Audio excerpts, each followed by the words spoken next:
नमस्कार।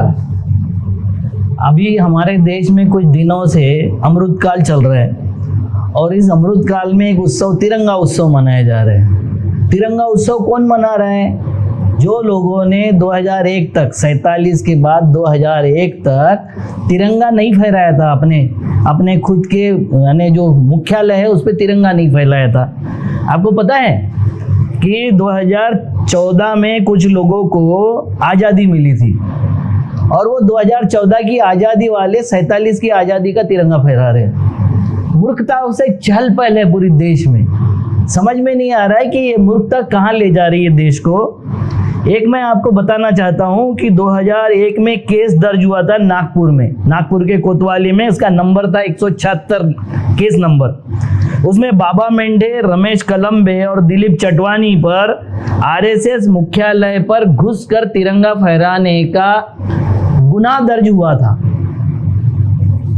जिसको सार्वजनिक स्थल कहा जाता है, जो देश की सबसे बड़ी एनजीओ है, सबसे बड़ी अनरजिस्टर्ड एनजीओ है, जिसके ऊपर तिरंगा फहराने के लिए किसी लोगों को घुस के समझाना पड़ा था कि आप तिरंगा फहराइए, इस देश में अगर रहना है तो तिरंगा को फहराना पड़ेगा। और उनके ऊपर केस दर्ज हुई।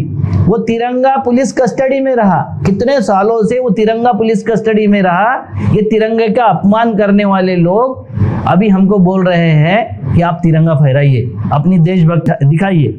जैसे आपको पता होगा कि हमारे देश में ताली, थाली और दिया बत्ती से मूर्खों की गिनती किया था। हमारे प्रधानमंत्री जी ने कौन दिया, ताली, दिया, बत्ती सब जलाते हैं, जिसके माध्यम से हमारे यहाँ मूर्खों की गिनती हुई थी कि कितने लोग आज भी मूर्ख है, जिनको लगता है कि कोरोना ताली, थाली और दिया बत्ती से निपट जाएगा।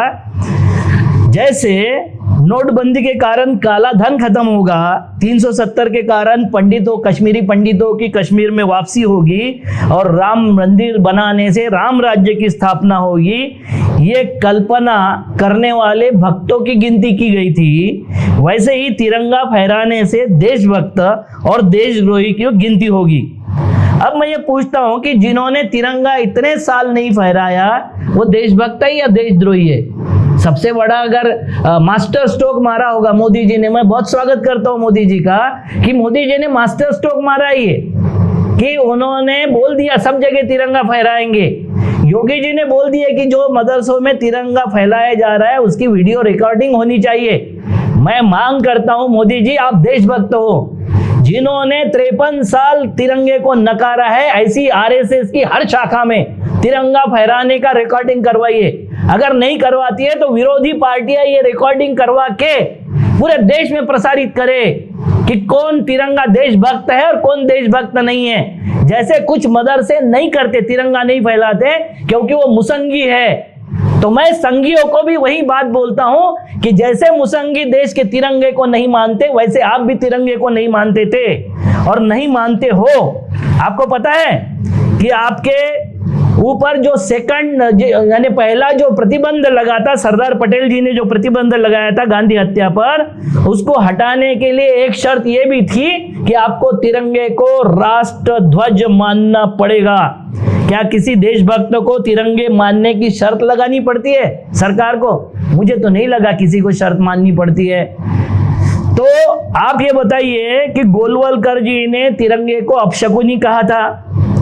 मात्र भगवाई देश का सम्मान है और उसी के समक्ष सारा देश सर झुकाएगा, ये बोलने वाले गोलवलकर जी के अनुयायी, उनके शिष्य क्या तिरंगे के सामने सर झुकाने के लिए तैयार हो गए हैं? सावरकर ने कहा था कि भगवा झंडा ही आधिकारिक झंडा होगा और जब तक वो आधिकारिक झंडा नहीं होता हम उसके सामने सर नहीं झुकाएंगे। तो संघी और मुसंगी एक ही स्वर में देशद्रोह की भाषा बोल रहे थे और ये देशद्रोही हमको समझाते हैं कि आपको तिरंगा फहराना पड़ेगा। जिस घर पे तिरंगा नहीं होगा वो घर देशद्रोही का घर होगा। आपने जैसी गिनती किए थे कि देशद्रोही और देशभक्तों की, आपने आपके भक्तों की, अंध भक्तों की और देश के भक्तों की गिनती किए थे। आज वहीं तिरंगे के माध्यम से आप विभाजन की गिनती कर रहे हो। मोदी जी, इस वक्त हमारे देश में संसद में हमारे समस्याओं का जवाब देने की जरूरत है। संवैधानिक उद्देश्यों का जो हनन हो रहा है उसको रोकने की जरूरत है। कल्याणकारी राज्य को रेवड़ी राज्य कहना बंद करने की जरूरत है। मित्रों को 11 लाख करोड़ रुपए आपने माफ करके उनको खैरात जो बांटी, इसका जवाब देने की जरूरत है। हमें आप समझा रहे तिरंगा कहां फैला है और कहां नहीं फैला है। आप हमको बता रहे हैं कि हर घर का चूल्हा जले ना जले तिरंगा जलना चाहिए, तिरंगा लगना चाहिए। आप हमें समझा रहे हैं कि घर बच्चे को रोजगार मिले ना मिले मगर उसके घर में तिरंगा फहरना चाहिए।